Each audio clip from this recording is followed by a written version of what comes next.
오늘 우리 주신 말씀은 사도행전 26장입니다.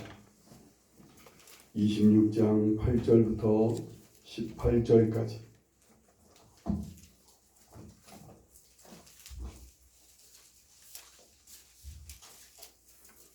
사도행전 26장 8절부터 18절까지 우리 한 절씩 교독하겠습니다. 집에서 예배를 드리시는 분들도 같이 주실 수 있으면 좋겠습니다. 26장 8절부터 보겠습니다. 당신들은 하나님이 죽은 사람을 살리심을 어찌하여 못 믿을 것으로 여기나이까? 나도 나사렛 예수의 이름을 대적하여 많은 일을 행하여야 될 줄 스스로 생각하고 예루살렘에서 이런 일을 행하여 대제사장들에게서 권한을 받아가지고 많은 성도를 오게 가두며 또 죽일 때 내가 찬성 투표를 하였고 또 모든 회당에서 여러 번 훈벌하여 마음대로 모독하는 말을 하게 하고 그들에 대하여 심히 격분하여 외국 성에까지 가서 박해하게 하였고 그 일로 대제사장들의 권한과 위임을 받고 다메섹으로 갔나이다. 왕이여 정보가 되어 그에서 보니 하늘로부터 해보다 더 밝은 빛이 나와 내 동행들을 둘러 비추는지라. 우리가 다 땅에 엎드러짐에 내가 소리를 들으니 히브리 말로 이르되 사울아 사울아 네가 어찌하여 나를 박해하느냐 가시채를 뒷발질하기가 내게 고생이니라.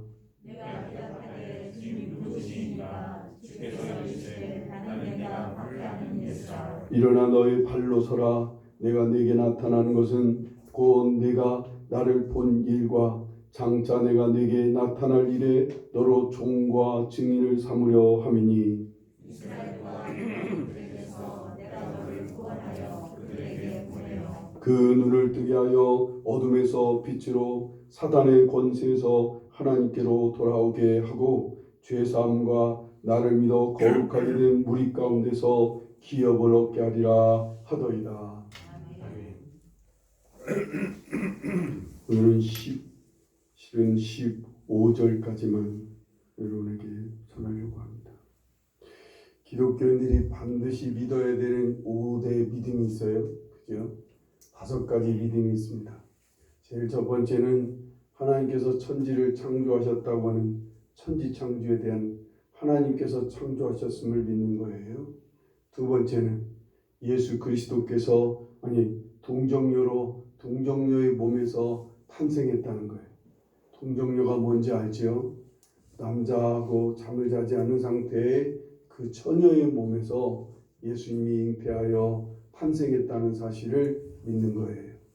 세 번째는 예수님이 십자가에서 피 흘려 죽으셨다는, 모든 사람들의 죄를 위해서 예수님이 십자가에 피 흘려 죽으셨음을 믿는 거예요.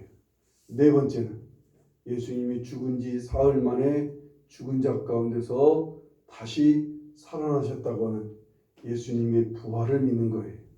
다섯 번째는요, 예수님은 반드시 다시 재림하실 거예요. 재림하셔서 이 모든 세상을 심판하시고 다스리신다고 하시는 이 예수님의 재림을 믿는 거예요. 여러분, 이 5가지가 기독교인들이 반드시 믿어야 되는 믿음의 5대 요소입니다. 여러분, 천지창조, 하나님께서 이 천지를 창조하셨다는 사실을 믿으십니까? 이건 간단하게 믿고 넘어가는 사람이 많아요. 근데 많은 성도들이 잘 믿어지지 않는 2가지가 있다고 해요. 첫째는 동정녀의 몸에서 탄생했다는 사실이 잘 안 믿어진대요. 어떻게 처녀의 몸에서 아기가 태어나느냐고, 이게 잘 안 믿어지는 사람이 있다고 그래요. 두 번째로 잘 안 믿어지는 게 뭐예요? 어떻게 죽은 사람이 다시 사느냐는 거예요. 예수님 부활이 잘 안 믿어지는 사람들이 많다고 그래요. 솔직히 이렇게 드러내놓고 얘기는 못하지요. 다 아마 여러분 중에도 있을 수 있어요. 심지어는 여러분 목사들 중에도 이 예수님 부활이 안 믿어지는 목사도 있어요. 여러분 신학교 교수들도 예수님 부활과 이 동정녀 탄생이 안 믿어지는 그런 교수들이 간간히 있습니다. 다 숨어있지. 어느 날 간증할 때 들어보면 내가 목사 20년을 목사 생활하는데도 예수님 부활을 못 믿었다고, 동정녀 탄생이 전혀 믿어지지가 않았다고 고백하는 목사들도 있습니다. 그러니 성도들이야 뭐 오죽하겠어요. 그죠? 저는 우리 성도들에게서 아직 그런 말을 들어보지는 않았습니다만 혹여 여러분들이 솔직히 얘기한다면 그거 안 믿어지는 사람이 있을 수는 있어요. 오늘 이 바울 사도도요. 아그리빠 왕 앞에서 자기를 변론하면서 자기도 솔직히 처음엔 믿지 않았다고 고백하는 거예요. 하지만 이제는 아니라는 거예요. 오늘 여기 8절 말씀을 보셔요. 8절 말씀에 당신들은 하나님이 죽은 사람을 살리심을 어찌하여 못 믿을 것으로 여기나이까? 라고 말합니다. 이 말은 여러분 듣기에 조금 우리가 번역이 돼서 이렇게 들리지만 실은 이 말은 도전하는 말이 아니에요. 왜 당신들은 예수님이 부활하셨다는 사실을 못 믿습니까? 책망하는 말도 아니에요. 이해한다는 뜻이에요. 당신들이 못 믿는 거 나도 이해합니다. 당신들이 예수님이 다시 부활하셨다는 거 못 믿는 거 나도 이해합니다. 실은 나도 그랬습니다. 라고 말하는 게 9절인 거예요. 9절 말씀을 보셔요. 나도 나사렛 예수의 이름을 대적하여 많은 일을 행하여야 될 줄 스스로 생각하고 라고 말합니다. 나도라고 시작하면서 나도 예수 믿기 전에 나는 내 생각이 내가 내 생각한 대로 행동하는 게 나는 옳다고 여겼습니다. 그래서 나사렛 예수의 이름을 대적해서 많은 일을 행하였습니다. 어떻게 해요? 대제사장의 권한을 받아서 많은 성도들을 옥에 가두고 그리고 죽이는 일에 찬성 투표를 했습니다. 누구를 죽일 때 했겠어요? 스데반 집사를 돌로 쳐 죽일 때 바울 사도는 그때 직접 돌은 던지지 않았지만 그들의 옷을 보관해 가면서 찬성표를 던졌다는 거예요. 그리고 모든 회당에서 예수 믿는 사람을 세워갖고 강제로 예수님을 모독하도록 그렇게 하게 했다는 거예요. 그리고는 그래도 참을 수 없는 그런 분노와 격분이 일어나서 외국 성에까지 가서 박해하기까지 했던 게 그게 나라는 거예요. 그리고 12절 13절을 보셔요. 12절에 그 일로 대제사장들의 권한과 위임을 받고 다메섹으로 갔나이다. 왕이여 정오가 되어 길에서 보니 하늘로부터 해보다 더 밝은 빛이 나와 내 동행들을 둘러 비추는지라 라고 말합니다. 바울만 비추는 게 아니었어요. 바울 같이 동행한 모든 사람들에게 해보다 밝은 빛이 비추었다는 거예요. 그래서요 14절에 우리가 다 땅에 엎드러짐에 내가 소리를 들으니 히브리 말로 이르되 사울아 사울아 네가 어찌하여 나를 박해하느냐 가시체를 뒷발질하리가 내게 고생이니라. 내가 대답하되 주님 누구십니까? 주께서 이르시되 나는 네가 박해하는 예수라 라고 말씀합니다. 동행들과 여기 바울이죠. 사울이 다 엎드러졌는데 바울만 주님의 말씀을 듣게 되는 거예요. 사울아 사울아 네가 어찌하여 나를 박해하느냐 가시체를 뒷발자리가 내게 고생이니라 라고 하는 이 말이에요. 왜 모두 다 같은 사람들이 다 그 밝은 빛 앞에서 엎드러졌는데 그 중에 오직 거기 있는 바울에게만 왜 주님의 말씀이 들렸을까? 이게 좀 궁금하지 않을까요? 그런데 바로 이 말씀에서 뒤에 있는 말씀에서 궁금증이 풀리는 거예요. 바울과 동행들이 다 밝은 빛 앞에 엎드렸는데 왜 바울만 주의 소리를 듣게 되는 거예요? 왜 바울만 주님께 선택을 받으셨을까요? 많은 사람들이 하나님께서 그 많은 사람 중에 바울 사도만 특별히 쓰시기 위해서 선택하셨다는 것을 얘기합니다. 저는 이 말에 수긍하지 않습니다. 왜 다 같이 모여 있는데 다 같이 빛 앞에서 엎드러졌는데 왜 사울만 그 얘기를 듣고 사울만 선택을 받았느냐 그 말입니다. 이유가 있어요. 그럴 만한 것이 있게 된 것을 수긍하게 돼요. 그 근거가 되는 말씀이 바로 뒤에 있는 말씀인 거예요. 가시체를 뒷발질하기가 내게 고생이니라 라는 말씀을 통해 짐작할 수가 있어요. 이 가시체는 말이에요. 그 당시에 되도록 그 운송 수단은 다 말과 소와 나귀들이 이끄는 수레였다고 해요. 근데 이 말이나 소나 이 나귀들이 너무 짐이 무겁고 힘들면 그걸 거부하는 유일한 제스처가 뭐예요? 뒷발질하는 거예요.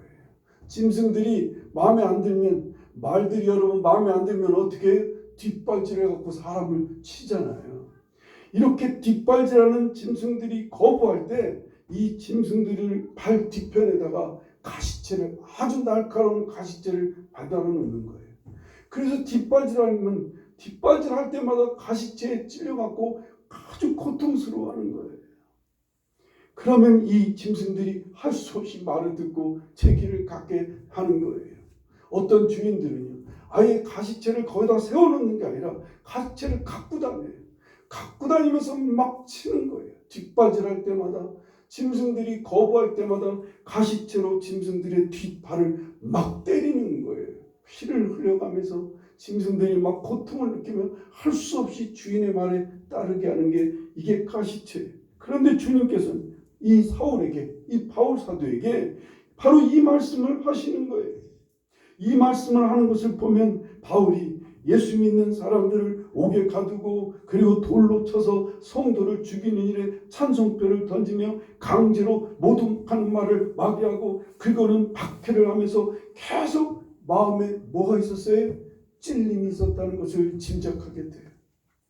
양심이 찔리고 마음이 찔리고 어딘지 모르게 불편하고 힘들고 괴로웠던 거예요. 하지만 그냥 옳은 일이라 생각하니까 계속 하고 있는 거예요. 일은요. 예수 믿는 사람들을 박해하고 예수 믿는 사람들을 막 모독하게 하는 일을 계속은 하지만 실은 마음속에서는 마음이 괴로웠던 거예요. 어딘가 모르게 계속 찔리는 거예요. 지금 막 다메섹을 향해 가면서도 마음 어느 한 구석이 계속 찔리고 그 불편하고 힘들었을 거예요. 그런데 그것이 왜 그런지 깊게 생각하지를 않고 그냥 하던 대로 하는 일이니까 해야 되니까 라고 생각하며 우격다짐으로 지금 막 다메섹을 향해 예수 믿는 사람들을 잡기 위해서 가고 있는 거였어요. 여기 동행한 사람들은 밝은 빛을 받고 엎드려졌지만 주님의 소리를 듣지 못했던 이유가 이것이 아닐까 저는 그렇게 생각해요. 이 사람들에게는 찔림이 없었어요. 아예 마음을 닫고 양심을 무시한 채 그냥 내 일이니까 이걸 통해 좀 급료도 받고 월급도 받고 먹고 사는 길이니까 이것을 통해 또한 사람들이 인정도 해주니까 그래서 당연시하면서 움직였어요. 그러니까 이들에게는 아직 마음이 딱딱하게 굳어있는 상태인 거예요. 이들은 마음이 확실히 닫혀있는 상태라 이들에게는 주님의 말씀이 들리지가 않았던 거예요. 바늘로 찔러도 들어가지 않는 그런 마음이었기에 주님이 찾아오시고 주님이 밝은 빛 가운데 그들을 비췄는데도 불구하고 그들의 마음은 들을 귀가 열리지 않았던 거예요. 하지만 바울은요, 마음이 계속 찔리는 상태였던 거예요. 아파하고 힘들어하며 마음이 지금 막 열리기 직전이었어요. 누가 바늘로 찔리면 툭 하고 터지기 직전이었단 말이에요. 바로 이런 순간에 바울에게 네가 가시채를 뒷발질하기가 네게 고생이니라 라고 하는 주님의 말씀이 들리니까요. 주님께서 바로 자기의 마음을 정확하게 읽은 거예요. 바울의 마음을 정확하게 주님은 읽고 그리고 정확하게 그 바울의 아픈 마음을 알아주시는 거였어요. 네가 고생이구나. 가시채를 뒷발질하는 게 네게 고생이구나 라고 주님께서 안타까워하시는 거였어요. 바울은 이 예수님의 말을 듣고 엎드러져 있다가 고개를 들고 주님께 물어보는 거예요. 주님 누구십니까? 나는 네가 박해하는 예수라. 일어나 너의 발로 서라 하고 주님께서 말씀합니다. 그제서야 바울이 일어나 살아계신 주님을 바라보게 되는 거예요. 살아계신 부활하신 주님을 마주서게 되는 거예요. 자기 양심이 찔리고 마음이 아프고 괴롭고 고통스러운 이유가 바로 주님이었던 거예요. 살아계신 주님을 외면하고 오히려 그런 주님을 믿는 사람을 괴롭히고 박해하는 것이 하면 할수록 자기 자신을 괴롭고 고통스럽게 하는 그 이유였던 것을 예수님을 통해 알게 된 거예요. 자기도 몰랐어요. 그 이유를요. 왜 이렇게 마음이 찔리고 괴롭고 아프고 힘든지 몰랐는데 주님께서 네가 나를 박해한다고 그 박해하는 일이 마치 가시채를 뒷발질하는 것 같이 이 고생이 심하구나 라고 하는 말을 듣고 바울 사도는 그제서야 깨닫게 됩니다. 그리고는 사도행전 9장에 보면 이 순간부터 바울은 눈이 멀게 됩니다. 3일 동안 눈이 멀어서 다메섹에서 꼼짝도 못하고 하나님 앞에 엎드렸지만 눈은 멀었지만 예수님을 바라보는 눈은 열려있던 게 있습니다. 육신의 눈은 멀었지만 예수님을 볼 수 있는 영의 눈은 열려있어서 그는 3일 동안 예수님을 마주하면서 엎드려 회개하고 예수 그리스도를 괴롭히고 힘들게 했던 자기 자신의 죄악을 깨닫게 되는 거예요. 세상 사람들이요, 답답하게 현실을 외면하고 살아가는 사람들 보면요, 인생의 이상만 생각하고요, 자기의 허황된 꿈만 얘기하고 그 허황된 생각만 하는 사람들이요, 쉽게 말하면 막 대박 날 것만 생각하는 거예요. 그저 내 인생에 대박만 나면 나는 이렇게 할 거야. 내 인생에 무슨 대박만 나면 나는 이렇게 살 거야. 그런데 현실은 정말 비참하게 사는 거예요. 그럼 이런 사람들에게 사람들이 뭐라고 말해요? 아주 정중하게 지식적으로 말하는 게 뭐예요? 뭐라고 얘기해요? 야 이놈아, 속된 말로 말하면 너 정신 좀 차려 라고 말하지만 조금 지적으로 말하면 현실을 직시하라고 말해요. 현실. 직시하라는 게 뭐예요? 똑바로 쳐다보란 말이에요. 현실을 직시하라는 말을 자주 씁니다. 넌 지금 망했어. 네 가족들은 지금 굶어 죽어가고 있어. 넌 지금 너희 가족들, 너희 주위 사람들을 너무 힘들게 하고 있어. 너 지금 현실을 좀 한번 똑바로 좀 쳐다봐. 이런 말을 많이 합니다. 그런데 성도는요, 현실을 직시하기만 해서는 안 돼요. 베드로가 예수님이 막 풍랑이는 그 바다 위를 예수님이 걸어오는 모습을 보고 주님 나도 무리를 걷게 해주십시오. 명하여 주세요. 그래 걸어라. 그래서 베드로가 예수님을 바라보고 지금 막 풍랑이 있는 바다 위를 막 걸어가는 거예요. 그러다가 베드로가 한참 걷다가 잠깐 주위의 현실을 보는 거예요. 막 비바람이 몰아치고 파도가 있는 그 현실을 보는 순간 베드로는 풍덩 물에 빠져 흐느적거리게 되는 거예요. 이런 것처럼요, 성도가요, 현실을 직시하기만 하면 물에 빠져서 허우적거리는 삶을 면치 못해요. 특히 하나님의 사람들은 현실을 직시하기만 하면 그저 현실에서 허우적거리면서 살아야 되는 거예요. 현재 상황, 현재 일어난 일, 자기의 능력, 자기의 한계, 자기 현실의 어려운 상황, 이것만 보면 성도는 두려움에 빠지고 염려와 근심에 빠지고 낙심과 절망하게 되고, 그리고는요 그에 회피하거나 그리고 도망치려고 하고, 그리고는 어떻게든지 살아보려고 몸부림치는 자기 노력, 자기 애씀으로 가게 되는 거예요. 성도는 현실을 직시하는 사람이 아니에요. 성도는 주님을 직시하는 사람이어야 돼요. 여기 바울은 예수의 이름으로 예수의 이름을 대적하며 많은 일을 행하여야 될 줄 스스로 생각합니다. 그래서요, 마음에 찔리고 괴롭고 고통스럽기까지 해도 예수 믿는 사람들을 막 핍박하는 일을 계속했어요. 주님을 직시하지 않았다는 거예요. 왜 이 마음이 찔리고 괴로운지 전혀 그 이유는 알 수 없는 채 그냥 계속 하던 일이니까 예수 믿는 사람들을 막 핍박했던 일을 계속하는 거예요. 하나님 앞에 섰어야 되는 거예요. 이럴 때 하나님 앞에 하나님을 바라보기라도 했어야 되는데 바울은 그러지를 못했어요. 그냥 하는 일, 자기 생각대로 그저 막 하는 일이니까 밀고 나가는 거예요. 마음은 괴로운데, 마음이 어딘가 막 찔리고 있는데도요. 예수 믿는 사람들이 왜 예수님이 죽었는데도 계속해서 여러분 예수님이 살아계셨다고 믿고 그 예수 믿는 사람들이 막 뜨겁게 신앙생활하는 모습을 봤다면 바울이 그런 모습을 보며 자신도 좀 어디 예수님이 살아계신 주님인지 찾아라도 봤어야 돼요. 예수님이 정말 살아계신 분인지 한번 알아라도 봤어야 되는데 바울 사도는 그런 소리에 외면했던 거예요. 이걸 안 하니까요, 계속 가시채를 뒷발질하는 것 같아지는 거예요. 계속 가시체를 뒷발질하는 것 같이 고통스러울 수밖에 없는 거예요. 주님은 계속 우리가 여러분에게 이렇게 말합니다. 내가 너희와 항상 세상 끝날까지 함께하리라 말씀합니다. 나는 부활이요 생명이, 나를 믿는 자는 죽어서 죽지 아니하고 살아서 나를 믿는 자는 영원히 살리라. 주님 말씀합니다. 나는 부활한 사람이라는 거예요. 나는 다시 산 사람이라는 거예요. 너희는 두려워 말고 믿기만 하라 말씀합니다. 두려워 말고 믿기만 하라. 내가 하나님의 영광을 보리라. 주님 말씀합니다. 어찌하여 네가 살아있음, 내가 살아있음을 믿지 아니하느냐. 나를 보지 않고 믿는 자가 복이 있다라고 주님은 말씀하고 계십니다. 내가 계속 지금 내가 가시체를 뒷발질하는 것처럼 너를 찌르고 괴롭게 하면 넌 날 찾으라는 거예요. 날 좀 믿으라, 날 좀 한번 좀 보라는 거예요. 주님은. 많은 사람들이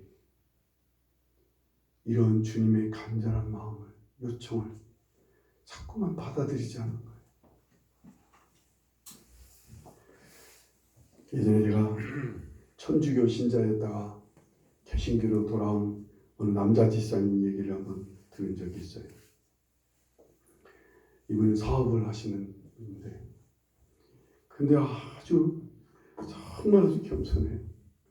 얼마나 겸손하게 저한테 와서 뭐 여러 가지를 묻고 그러신 분인데, 그래서 그분 얘기를 좀 들은 적이 있어요. 자기가 결혼을 했는데 어쩌다 보니까 자기 아내 될 사람이 개신교인인 거예요. 그것도 아주 몇 대째 예수 믿는 아주 그런 개신교, 아주 그런 집안의 딸이었던 거예요. 자기는 또 자기 할아버지 때서부터 천주교 신자였던 거예요. 그래서 같이 결혼을 했는데, 어렵게 결혼을 했는데, 자기 부인은 주일날 되면 교회로 가고 자기는 천주교 회당으로 가는 거예요. 자기는 천주교인인 것이 너무 자랑스럽고 자부심을 느끼는 거예요. 그래서 자기는 천주교인으로서 주님을 열심히 잘 섬기는 것이 무엇인 줄 알았어요? 다른 사람들을 잘 섬기고 어려운 사람들을 돕고 이렇게 하는 게 자기는 주님을 잘 믿는 사람인 것으로 생각했던 거예요. 정말 정직하고 깨끗하게 살면서 내게 주신 것들을 어려운 이웃들과 나누는 이러한 삶을 사는 게 이게 신앙생활을 잘하는 것이라고 생각한 거예요. 근데 자기 아내는 교회를 다니는데 열심히 기도하러 다니고 열심히 전도도 하면서 뭔가 좀 생동감 있게 살아가는 게 좀 부러웠기는 한 거예요. 왠지 모르게 자기 안에는 뭔가 부러운 모습이 있어요. 근데 자기는 다 이렇게 하는데도 별로 즐거움과 기쁨은 없는 거예요. 사업은 그런 대로 잘 돼서 주어진 소득을 갖고 이웃들을 향해 나누고 베풀며 열심히 그렇게 살아가니까 천주교회에서도 인정을 받아갖고 오늘 우리 개신교로 말하면 남전도 회장까지, 거기서 뭐라고 말했는데 남전도 회장까지 되고 아주 교회에서 굵직한 직분을 얻는 그런 일을 얻게 됐어요. 그렇게 결혼한 지 20년이 됐는데 20년째 되는 자기 부인이 자기에게 소원이 있다고, 내게 소원이 있는데 결혼 기념 소원이 있는데 뭘까? 자기 교회에 부흥회가 있는데 한 번만 참석해 달라고 부탁을 하더라는 거예요. 아니 자기 부인이 결혼 선물로 부탁하는데 못 들어줄 게 뭐 있겠어요. 그래서 따라서 개신교회 자기 부인이 다니는 교회 부흥회를 갔다가 그 말씀을 듣는 중에 처음으로 자기가 하나님 앞에 정면으로 서게 됐어요.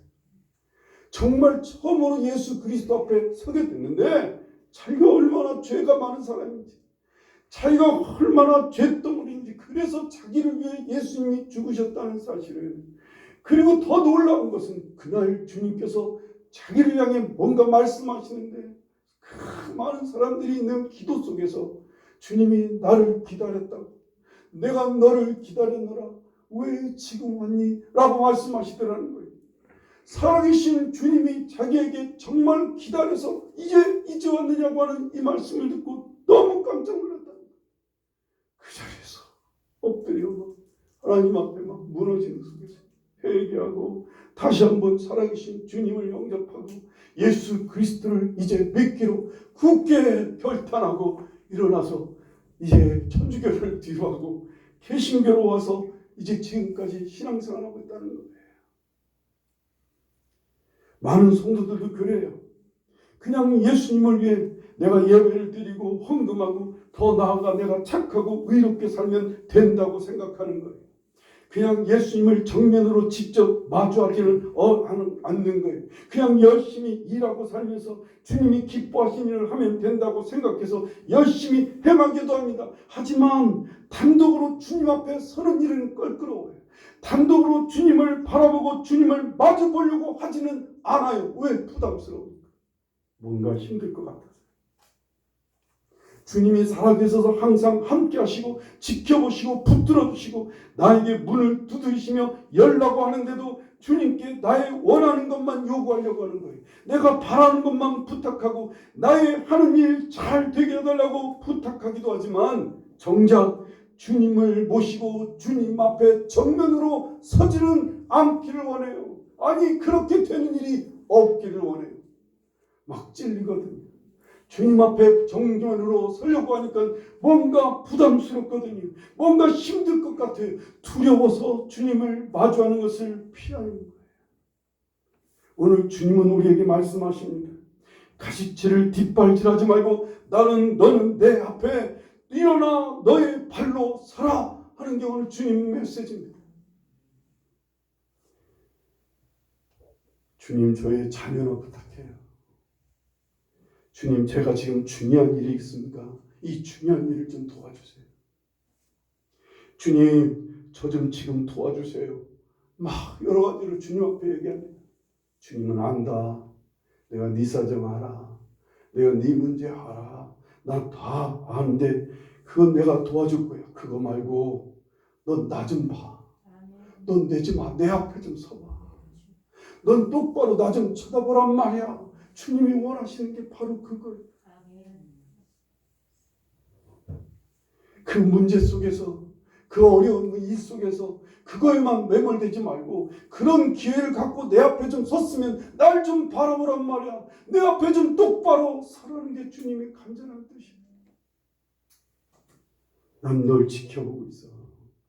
난 살아서 너를 지금 지켜보고 있다고. 나는 살아서 너의 지금 마음 문을 두드리고 있어. 내가 네 안에 들어가 너와 함께 먹고 마시고 함께 있기를 나는 원해. 그러니 내가 문을 두드리니 너의 문을 좀 열어다오 하시는 게 주님의 간절한 뜻이에요. 오늘 우리를 위해 부활하신 주님은요. 뭐 하려고 부활하신 거예요? 우리와 함께하는 임마누엘의 하나님이 되시려고 부활하셔서 우리와 함께 하시려고 역사하시는 거예요. 아멘.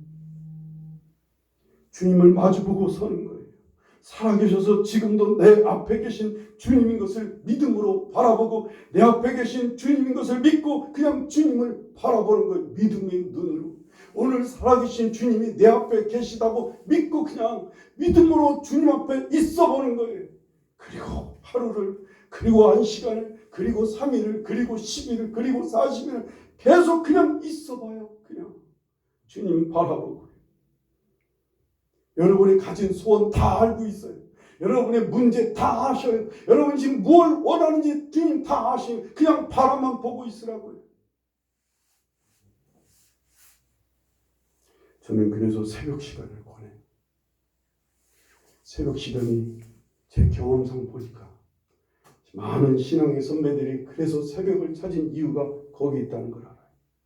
새벽 시간이 마음 뺏기지 않고 주님을 바라볼 수 있는 가장 좋은 시간인 것 같아요. 누구한테도 방해받지 않고 오늘 하루의 모든 일을 시작하기 전이니까 마음 산란하지 않고 그리고는 오직 주님을 바라볼 수 있는 그런 시간이 참 새벽 시간이 제일 좋은 것 같아요. 그 시간이 아닐지라도 여러분이 좋은 시간을 택해서 따로 은밀하게 아니면 따로 골방에 단 며칠이라도 단 몇 시간이라도 하나님을 바라보는 시간을 가져보는 거예요. 우리 많은 신앙인들이 주님 앞에 새벽 기도를 한 40일을 작정합니다. 어떤 사람은 막 밤에 철야 기도를 40일을 작정하는데 3일을 막 하나님 앞에 금식한다는데 이런 이야기들을 해요. 왜냐하면 주님이 우리에게 그렇게 해서 주님을 바라볼 시간을 갖게 하는 거예요. 그런 중에 은혜를 받는 사람들이 참 많아요. 그런 중에 주님을 만나고 주님의 소리를 듣기도 하고 주님의 놀라운 능력을 힘있는 사람들이 너무나 많습니다. 저도 지난 주에 얘기했죠. 시몬 구레네 시몬이 억지로 십자가를 진 것처럼 저도 우리 교회 담임 목사님이 제가 청년회장이랍시고 40일 철야기도를 선포해놓고 40일 철야기도를 둘씩 짝을 지어서 철야기도를 시키는데 저한테 할당된 날이 사흘인 거예요. 3일인 거예요. 그 중에 청년회장이라고. 세상에 철야를 한 번도 해본 일이 없는 사람이 기도만 하면 5분 안에 끝낼 수밖에 없는 사람인데 저한테 철야기도를 시키니까요. 어쨌든 그래서요. 철야기도를 하는 그 첫날 밤에 주님 앞에 갔더니 뭐 기도할 게 있어야지 한 5분 정도밖에 기도할 것이 더 있겠어요. 그런데 기도를 시작하려고 하는데 입이 막 나도 모르게 돌아가는 거예요. 잠깐 주님을 바라본 순간인데 주님께서 막 제 입을 주장하시고 주께서 막 나로 하여금 그날 얼마나 많은 것들을 보게 하시고 깨닫게 하시고 밤새도록 막 땅바닥을 뒹굴며 밤새도록 주님 앞에 막 소리를 지르면서 기도했던 기억이 나요. 주님은 살아계셔요. 주님은 살아계셔서 나와 함께 하셔요. 그러려고 부활하셨어요. 그러려고 부활하셨어요. 부활하신 주님이 우리를 향해 막 찾아오시고 네가 나 좀 바라보라. 내 앞에 좀 서라고 주님 말씀하시고 여러분 그 앞에 서는 거예요. 여러분 예수 믿는 사람이 세상 사람과 다른 복을 누리는 게 뭘까요? 바로 이 부분이에요. 예수 믿는 사람들이 세상 사람과는 전혀 누리지 못하는 귀한 복은 살아계신 주님을 바라보고 살아계신 주님과 함께하고 살아계신 주님을 통해 위로도 받고 격려도 받고 회복함을 얻는 거예요. 여러분 주님을 마주하지 않는 사람을 구별하는 방법이 바로 여기 있어요. 같은 신앙인인데도 살아계신 예수님을 맞이하지 않는 사람과 살아계신 예수님을 마주하고 서는 사람들의 특히 구별될 점은요. 어떤 사람은 회복이 안 되는 사람들이 있어요. 늘 그 성질, 늘 그 상태, 늘 그 말, 늘 그 삶을 살아요. 그래서 찢긴 상태로, 마음이 상한 상태로, 마음이 어두워진 상태로 아픔과 절망과 여러 가지 회의와 의심 이 모든 걸 그냥 안고 살아가요. 그냥 한 번도 회복이 안 된 채 그냥 계속 피를 흘리며 살아가요. 그런데 살아계신 주님 앞에 마주서는 사람 잘못을 많이 저질러요. 죄도 져요. 실수도 해요. 어려운 일도 생겨요. 그때마다 살아계신 주님 앞에 서는 거예요. 그래서 회복함을 얻어요. 위로도 받고 격려도 받고 지시도 받고 지혜도 얻고 능력도 얻고 주님께서 만져주시는 회복의 역사가 일어나요. 그래서요. 사람이 달라질 때가 많아요. 사람이 정말 절망 속에 있을 줄 알았는데 전혀 절망하지 않고 일어나는 모습을 보게 돼요. 여러분 그런 성도는 살아계신 주님을 마주하는 사람들이에요. 나는 우리 성도들이 다 살아계신 주님을 마주하는 여러분과 제가 되기를 간절히 바랍니다. 오늘 이 부활하신 주님이 살아 역사하시는 주님이 사망의 권세를 이기시고 부활하셔서 우리에게 찾아오시는 주님을 여러분이 영접하고 여러분이 그 주님 앞에 마주서서 그리스도의 놀라우신 은혜로 회복함을 날마다 있는 매 순간마다 어렵고 그런 결정적인 순간마다 예수님을 통해 회복함을 있는 그래서 날마다 사람 죽이는 여러분과 제가 되기를 간절히 축원합니다. 우리의 가정이 살아계신 예수 그리스도를 통해 회복함을 있는 가정이 되기를 간절히 바라요. 어떤 가정이든 부족함이 없겠습니까? 어떤 가정이든 어려움이 없겠습니까? 왜 문제가 없겠습니까? 그러나 그런 문제를 안고도 주님 앞에 엎드리는 사람, 주님 앞에 서는 사람들은 계속해서 회복돼요. 회복함을 입어요. 거의 깨질 것 같은 가정, 거의 살아날 것 같지 않은 가정인데도 주님 앞에 서는 사람이 몇 있으면 그 가정은 막 살아나고 회복되고 오히려 새로운 놀라운 일들을 경험하게 되는 거예요. 주님은 그러시려고 우리와 함께 하시는 거예요. 주님은 지금도 살아계셔서 그러려고 계속 우리를 두드리고 계시는 거예요. 서보는 거예요. 하루든 이틀이든 40일이든 50일이든 계속 살아계신 주님 앞에 그냥 서요. 뭐 기도하려고 할 필요 없어요. 기도가 되면 하고 안 되면 그냥 바라만 보고 그냥 엎드려만 있는 거예요. 살아계신 주님 앞에 머물러만 있는 거예요. 실은 이것도 잘 안 돼요. TV나 인터넷이나 이런 것으로 너무 우리 혼란스럽고 너무 막 여기에 가득 차 있어서 주님을 온전히 바라보는 것조차 안 돼요. 그러니까 하루든 이틀이든 사흘이든 계속 꾸준하게 주님을 찾아야 돼요. 그래서 정말 부활하신 주님을 여러분의 삶 속에 영접하고 그 주님 앞에 마주하고 서서 놀라운 주님의 회복함을 있는 부활의 역사가 여러분의 삶 속에서 계속 일어나는 역사가 있기를 간절히 축원합니다. 기도하시겠습니다.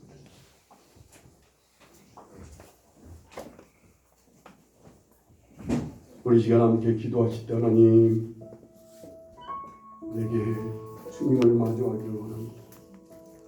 주님 온전히 저를 좀 찾아와 주시고 저를 두드려 주시는 주님 앞에 내 마음을 엽니다. 주님을 마주하고 서보려고 합니다. 날 좀 만나주세요. 날 좀 주님 만져주세요. 살아계신 주님들 나와 주님과 함께 하시고 내가 그렇게 살 수 있게 제게 주님 앞에 설 수 있는 믿음을 주시고 용기를 주세요. 그래서 날마다 부활을 경험하게 해달라고 기도할 수 있기를 바랍니다. 기도하겠습니다.